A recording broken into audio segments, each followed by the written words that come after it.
Bo Nickal's head kick flatline KO. It looked great. It looked, you cook that, but I want to say something as a fighter standpoint of this. I think when he fought RDR, a lot of people wrote him off. You saw all the things on the internet, fraud check. I think we're in a day in mixed martial arts where he fought somebody who was a 2-divisional champion and 1 championship, who was gamed, who's a big dude, who could put the pressure on Bo Nickal and was able to finish Bo Nickal, and Bo Nickal didn't look that good. Bo Nickal is still learning to fight, right? Like, he's still trying to understand how to engage, how to go about it. He comes from a wrestling background. And so I saw he got that beautiful knockout head kick, gets on the ring and flips everybody off like, look, I am good. Yes, you're good. It's just, they're just trying to figure out the level of caliber of where you're at. And I think the only people we can blame for that is probably the UFC for putting you in such a position where you weren't ready for that opponent, or maybe you were, right? Because the same thing that happened to him versus RDR could happen to somebody else where he fights who has more experience in him, right? So I just want to put that out there. Go ahead, Cuckoo. The reason why people hate Bo Nickal is because he said that he'd submit Chimaev in round 1 and Chimaev was dog shit, and that Whitaker was dog shit and he would destroy him in round 1, and DDP was dog shit and that he would destroy him in round. This is why there was backlash against Bo Nickal, guys. It wasn't these guys just fucking amateur. These guys, I just fucking blitz right through him. He was saying on his podcast, these guys are freaking amateurs out there compared to me. So I think that was also a part of it. But I think Bo's been like, okay, I get it. Yeah. This game's tricky. Yeah. This game's not going to be that easy. Even Chimaev didn't have that quick of a rise. He spent time at Brave, FC. Like, both had that regional test. Ilya was at Cage Warriors and all of these different promotions where he fought some decent, talented guys on the come up. And Reina Derrida won FC, long-time reigning champ, fought Malakin twice, lost twice, unfortunately for him, but fought a bunch of good names, you know. Some really good submission Brazilian jiu-jitsu guys, world champions over there. So Reina Derrida had some experience, but this was a beatdown from Bo Nickal. I even admit it myself. Listen, this was a Jarl Master Forgot performance where, listen, we're not all the way back on the thing of he's going to be a world champion. He's going to destroy these top contenders, which was somewhat the narrative before. Incorrectly, I guess.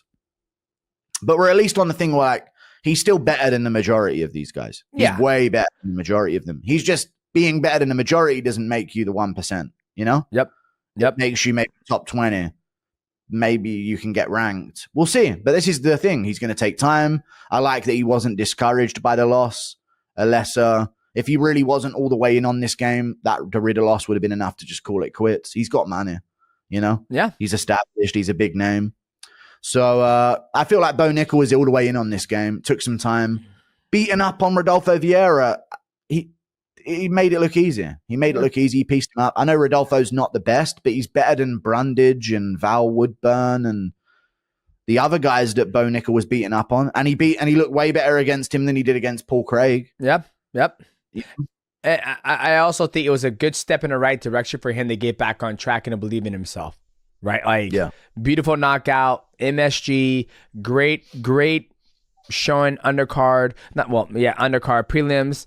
And I'm excited what he does next, right? I think I don't take anything away from Bo Nickal's loss against RDR because I knew what RDR was capable of, especially what just happened with RDR, how he fucking gave up, which RDR's done that before and won a championship.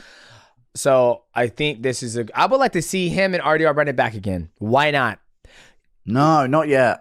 Not yet. No time. No, not yet. We'll let this cook. Yeah. You know what I mean? Yeah. But I think RDR beating Whitaker after beating Bo Nickal was kind of good for Bo. Because I know RDR lost to Brendan Allen recently. Mm-hmm. If RDR would have just been on a losing streak since the Bo Nickal fight, then it would be like, oh, wow, Bo lost to some guy that wasn't really any way that good. But if you can beat Whitaker at middleweight, you're really good. Yeah, of course, yeah. So it's not like he lost to some schmuck. But yeah, I feel like what's next for Bo is Shara Magomedov.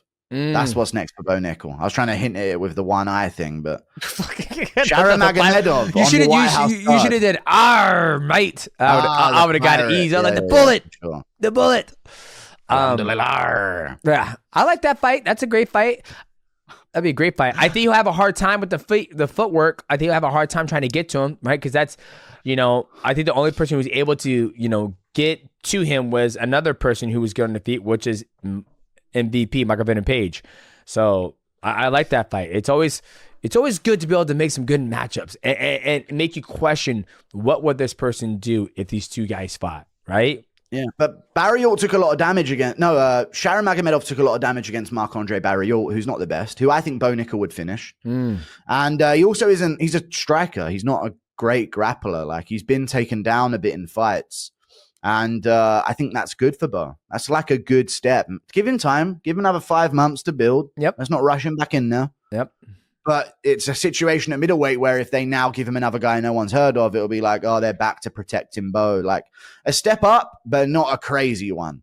Like, I think Joe Pyfer would KO him.